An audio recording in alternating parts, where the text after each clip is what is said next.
السلام عليكم ورحمة الله وبركاته. وعليكم السلام. إن الحمد لله نحمده ونستعينه ونستغفره ونعوذ بالله تعالى من شرور أنفسنا وسيئات أعمالنا.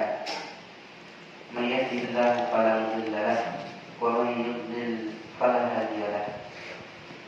أشهد أن لا إله إلا الله وحده لا شريك له وأشهد أن محمدا عبده ورسوله.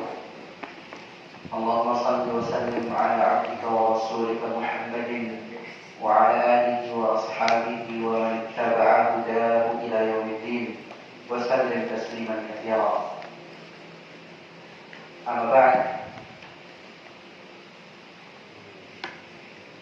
إخواني في الله رحمني ورحمكم الله. Bapak-bapak yang semoga dirahmati Allah Subhanahu wa taala. Kita lanjutkan pelajaran kita di kitab Al-Bayan fi Talaqqi Al-Quran.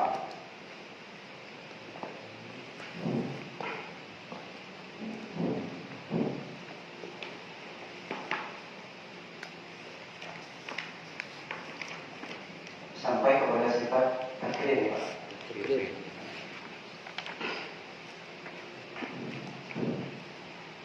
Sifat takrir yang akan kita bahas itu sifat yang khusus dimiliki oleh huruf ra. Huruf ra.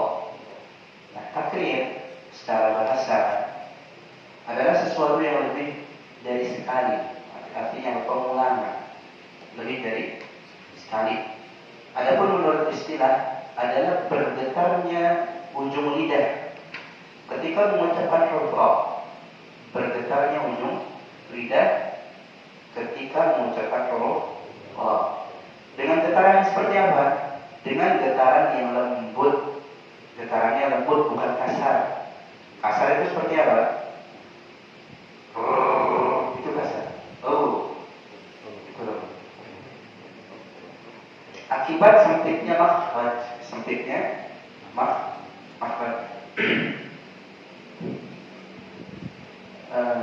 Di sifat yang lalu kita sudah bahas huruf atau sifat apa? Inhiraf. Inhiraf itu karena apa? Karena apa? Penyimpangan suara tadi. Tertutupnya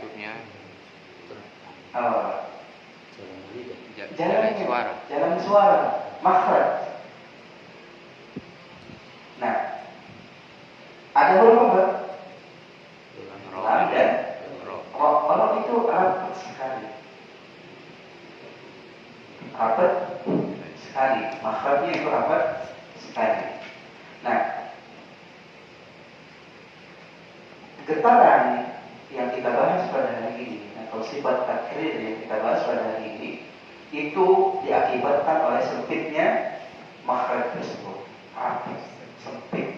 Suara itu untuk keluar susah. Melewati makhrajnya yang ada akhirnya apa? Adalah yang namanya inhiraf. Suara tadi melewati apa? Bagian tengah lidah.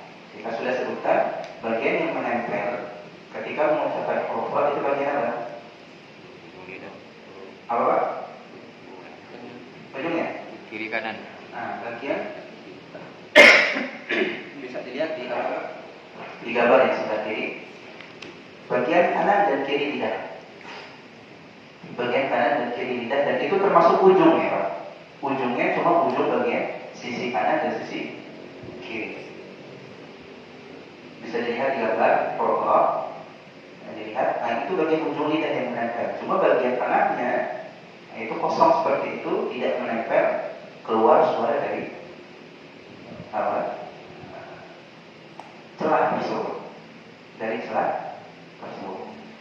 Nah, karena rapatnya atau sempitnya makhraj terhasilkanlah suara, istilahnya kita getar.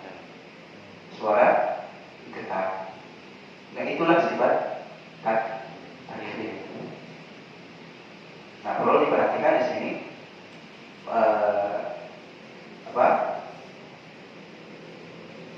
faedah yang harus selalu diingat bahwa getaran huruf ra itu apa? Apa sih tadi lembut. Getarannya tidak kasar. Oleh karenanya, para ulama rahimahullah, ahli qiraat, mereka menyebutkan terkait dengan getaran ra tadi tidak boleh apa?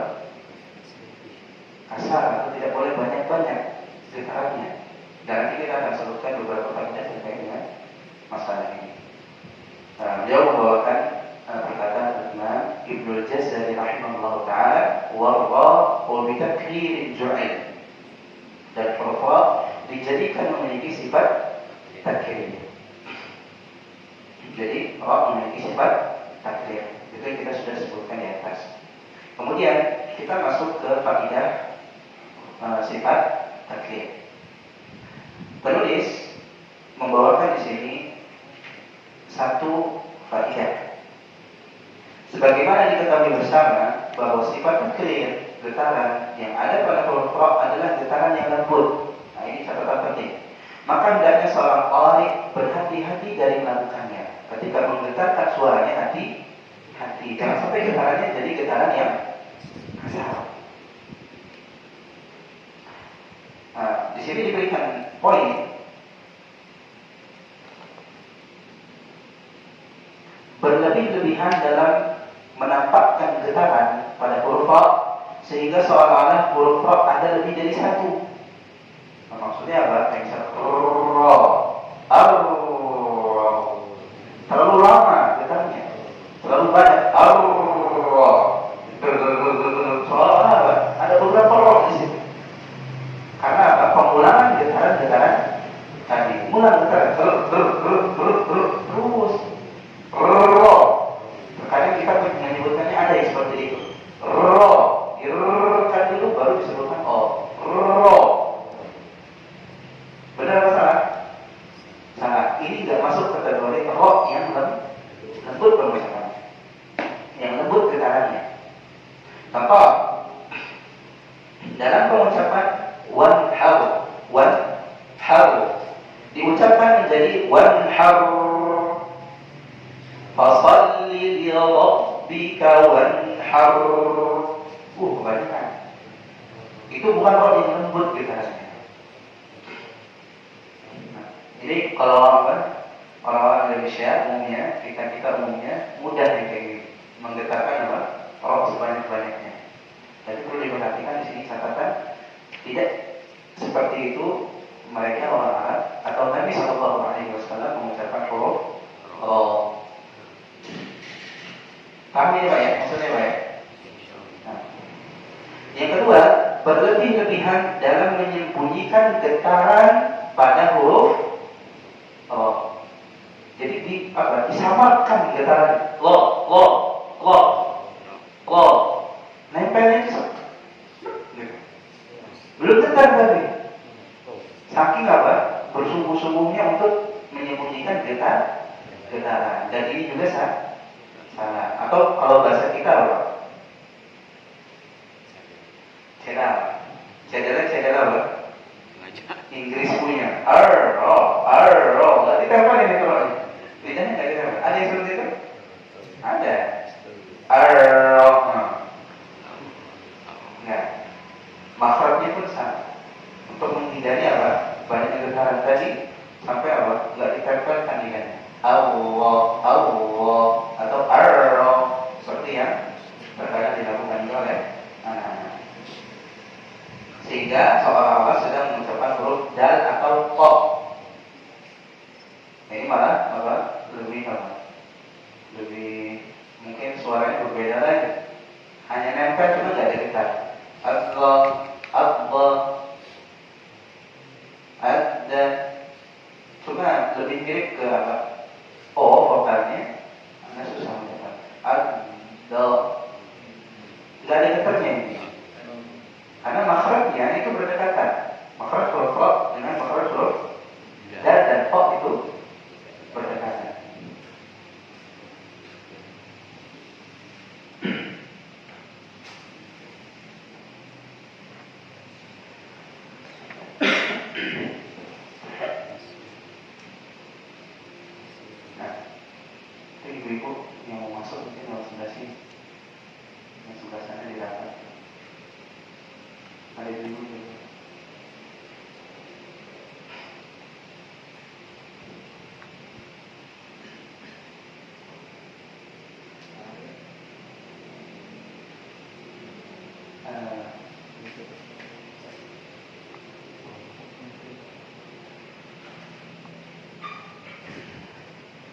Bisa dipahami Pak ya?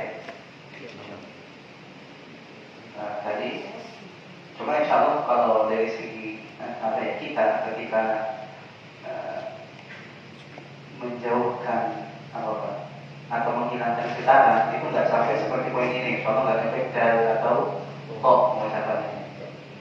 Paling seperti yang tadi kita sebutkan, sedar pengucapan huruf R Inggris, nggak ditempel untuk menghindari banyak getaran. Dan itu juga termasuk kesalahan. Contoh, dan ini lebih banyak terjadi ketika menjumpai huruf-huruf yang tipis. Entah itu berharokat sukun atau berharokat kasrah. Contoh, dalam kalimat atau dalam kata asir,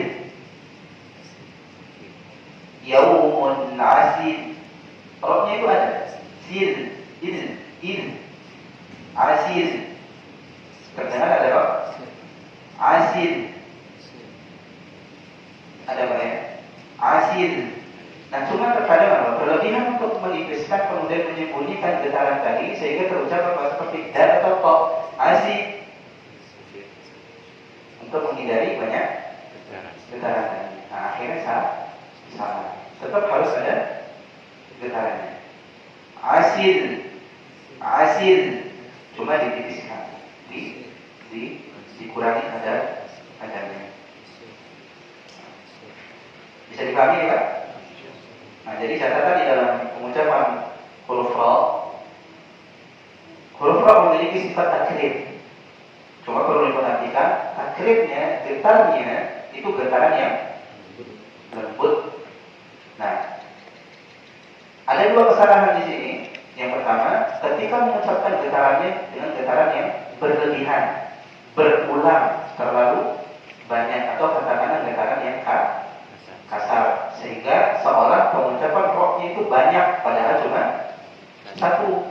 Seperti contoh tadi, wan haru, banyak, itu seolah roknya banyak. Itu keliru.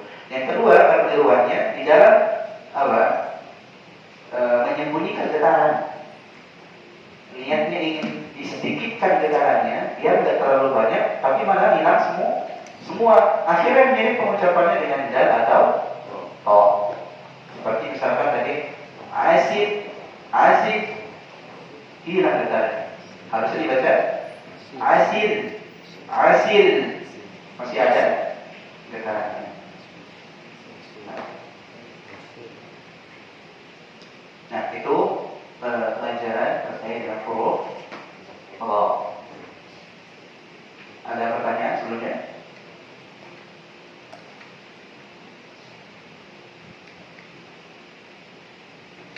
Ada pertanyaan? Kalau seperti dalam ayat Bismillahirrahmanirrahim atau Ar-Rahmanirrahim kan ada tasdidnya Ustaz. Iya, Pak. Ar-Rahman cukup dengan dua tar. Allah.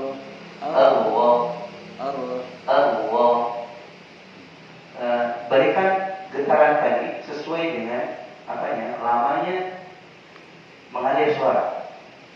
Kalau sifatnya apa? Bainiyah. Oh iya. Mengalir suara. Nah, segitu. Jadi nggak terlalu banyak. Ar-Rahman.